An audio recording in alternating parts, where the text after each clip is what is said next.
আর এবার নজর রাখতে হচ্ছে ট্রাম্পের শুল্ক ঝড় 25 থেকে বেড়ে হলো 50%। রপ্তানি শিল্পে কতটা প্রভাব পড়তে চলেছে ভারতের ক্ষেত্রে দেখুন। ট্রাম্পের শুল্ক ঝড়ে চাপে ভারতীয় রপ্তানি শিল্প। রাশিয়ার কাছ থেকে তেল কেনায় রীতিমতো ক্ষুব্ধ ট্রাম্প প্রশাসন। ওয়াশিংটনের এই সিদ্ধান্ত কার্যকর হয়েছে বুধবার থেকে। রপ্তানিকারক মহলের দাবি, এই শুল্কে আমেরিকায় ভারতের $8,700 কোটি পণ্যের মধ্যে প্রায় 55% রপ্তানি চরমভাবে প্রভাবিত হয়েছে। অনেক আমেরিকান ক্রেতা ইতিমধ্যে ভারতীয় পণ্যের বরাত বন্ধ করে দিয়েছেন। এই শুল্ক আরোপের পেছনে মূল কারণ হিসেবে উঠে এসেছে রাশিয়া থেকে ভারতের তেল আমদানি। ট্রাম্প প্রশাসনের অভিযোগ, ভারত সস্তায় তেল কিনে আবার রপ্তানি করছে এবং এর মাধ্যমে পরোক্ষভাবে ইউক্রেন যুদ্ধের খরচ যোগাচ্ছে রাশিয়াকে। নয়াদিল্লি অবশ্য এখনই তেল আমদানি বন্ধের কোনো ইঙ্গিত দেয়নি। তবে এই কূটনৈতিক টানাপোড়েন ভারতের শেয়ার বাজারে বড়সড় পতন দেখা গেছে।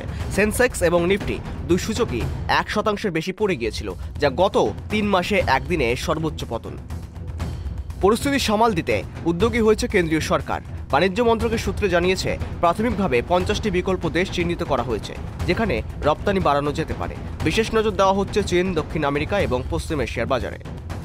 বিদেশ মন্ত্রক জানিয়েছে, আমেরিকার সঙ্গে কৌশলগত সম্পর্কও অটুট থাকবে।